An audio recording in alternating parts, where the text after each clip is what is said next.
ನಾನು ನಿಮ್ಮ ಯುಕೆ ಬಾಯ್ ಮಾಡುವ ನಮಸ್ಕಾರಗಳು. ಹುಯಿನಿಪರಿಯಿಂದ ಇವತ್ತು ಒಂದು ಸುಂದರವಾದ ಪ್ಲೇಸ್ ಅನ್ನು ತೋರಿಸಲು ಹೊರಟಿದ್ದೇವೆ. ಬನ್ನಿ ಹೋಗೋಣ. ಇವತ್ತು ಏನಪ್ಪಾ ಅಂತಂದ್ರೆ ವಿಶೇಷ, ನಮ್ಮೂರಿನ ಆರಾಧ್ಯ ದೈವ ಪರಮಾನಂದನ ಆಗಿರತಕ್ಕಂತ ಆ ಪರಮಾನಂದನ ಸ್ವರೂಪಿ ಇನ್ನೊಂದು ದೇವಾಲಯದ ದರ್ಶನವನ್ನು ಮಾಡಿಸಲಿಕ್ಕೆ ಹೊರಟಿದ್ದೇವೆ. ಈಗ ಬನ್ನಿ, ನಾನು ಹೊರಟಿದ್ದೇನೆ, ನಿಮಗೂ ಕೂಡ ಈ ಶ್ರೀ ಗುರು ಪರಮಾನಂದನ ದೇವರ ದರ್ಶನವನ್ನು ಮಾಡಿಸಲು ಹೊರಟಿದ್ದೇನೆ. ಬನ್ನಿ, ಈಗ ನಾವು ಪರಮಾನಂದನ ಮುಖ್ಯ ದೇವಾಲಯದ ದರ್ಶನ ಗರ್ಭಗುಡಿಯ ಕಡೆಗೆ ಪ್ರವೇಶ ಮಾಡಲು ಹೊರಟಿದ್ದೇನೆ. ಬನ್ನಿ, ಶ್ರೀ ಗುರು ಪರಮಾನಂದನ ದೇವಾಲಯದ ಹೊರಗಿನ ದೃಶ್ಯವನ್ನು ನಿಮಗೆ ತೋರಿಸುತ್ತಿದ್ದೇನೆ. ಬನ್ನಿ, ಈಗ ಹೋಗೋಣ. ಶ್ರೀ ಗುರು ಪರಮಾನಂದನ ದೇವಾಲಯದ ಒಳಗಡೆ ಪ್ರವೇಶ ಮಾಡಲು ಇದ್ದೇವೆ. ಈಗ ಶ್ರೀ ಗುರು ಪರಮಾನಂದನ ದರ್ಶನವನ್ನು ನೀವೆಲ್ಲರೂ ಪಡೆದುಕೊಳ್ಳಿ, ಹಾಗೂ ನಾನು ಪಡೆದುಕೊಳ್ಳುತ್ತಿದ್ದೇನೆ, ಹಾಗೂ ಆ ದೇವರ ಕೃಪೆಗೆ ಎಲ್ಲರೂ ಪಾತ್ರರಾಗೋಣ ಅಂತ ಹೇಳುತ್ತಾ, ಈ ದೇವಾಲಯವು ಅತಿ ಎತ್ತರದ ಗುಡ್ಡದಲ್ಲಿ ಇದೆ ಮತ್ತು ಅತ್ಯದ್ಭುತವಾಗಿ ಅತಿ ಸುಂದರವಾಗಿದೆ. ಈ ದೇವಾಲಯ ವೀಕ್ಷಣೆ ಮಾಡಲು 100 ಕಣ್ಣು ಸಾಲದು ಮತ್ತು ಈ ಅತ್ಯದ್ಭುತವಾದ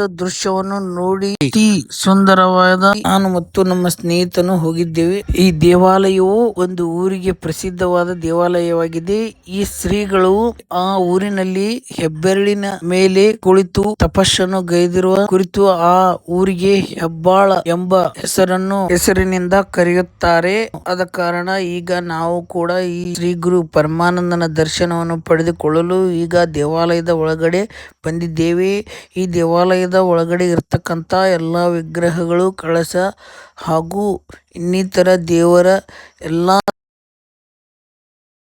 ಅಲ್ಲಿ ಒಬ್ಬ ಸ್ವಾಮೀಜಿಯವರು ಕುಳಿತಿದ್ದರು.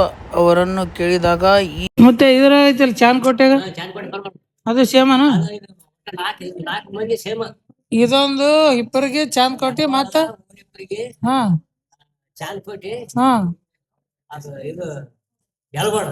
ಯಲಗೋಡ. ಆ ಶ್ರೀಗಳು ಈ ದೇವಾಲಯಗಳು 4 ದೇವಾಲಯಗಳು ಹೊಂದಿದ್ದು ತಿಳಿಸಿದ್ದಾರೆ. ನೀವೇ ಕೇಳಿ ಅವರು ಹೇಳುವಂತೆ. ಮತ್ತು ಹೂವಿನ ಹಿಪ್ಪರಿಗೆಯಲ್ಲಿ, ಒಂದು ಚಾಂದಕೋಟೆಯಲ್ಲಿ, ಇನ್ನೊಂದು ಹೆಬ್ಬಾಳದಲ್ಲಿ, ಇನ್ನೊಂದು ಯಲಗೋಡದಲ್ಲಿ ಅಂತ ಹೇಳಿದ್ದರು. ಈ ಶ್ರೀಗಳು 4 ಕಡೆ ತಪಸ್ಸಗೈದು ಹಾಗೂ ಅಲ್ಲಿ ಮಾಡಿರ್ತಕ್ಕಂತ ಪವಾಡಗಳ ಕುರಿತು ಆ ಶ್ರೀಗಳು ನಮಗೆ ವಿಸ್ತರಿಸಿ ಹೇಳಿದರು. ಆದ ಕಾರಣ ಆ ಶ್ರೀಗಳ ಮಾತನ್ನು ಕೇಳಿ ನಮಗೆ ಒಂದು ನಿಮಿಷ ಅತ್ಯದ್ಭುತವಾದ ರೋಮಾಂಚನವಾದ ದೃಶ್ಯವನ್ನು ನಾವು ಅಲ್ಲಿ ಕಂಡೆವು. ಆದ ಕಾರಣ ಈಗ ಮೇಲ್ಗಡೆ ಹೋಗಿ ಶ್ರೀ ಪರಮಾನಂದನ ದೇವಾಲಯದ ಶಿಖರದ ದರ್ಶನವನ್ನು ಪಡೆದುಕೊಂಡು ಈಗ ಕೆಳಗಡೆ ಹೊರಟಿದ್ದೇನೆ. ಇವತ್ತಿನ ಲಾಗ್ ಇಷ್ಟ ಆದ್ರೆ ಲೈಕ್ ಮಾಡಿ, ಶೇರ್ ಮಾಡಿ, ಕಮೆಂಟ್ ಮಾಡಿ, ಫಾಲೋ ಮಾಡಿ. ಧನ್ಯವಾದಗಳು ಸ್ನೇಹಿತರೆ.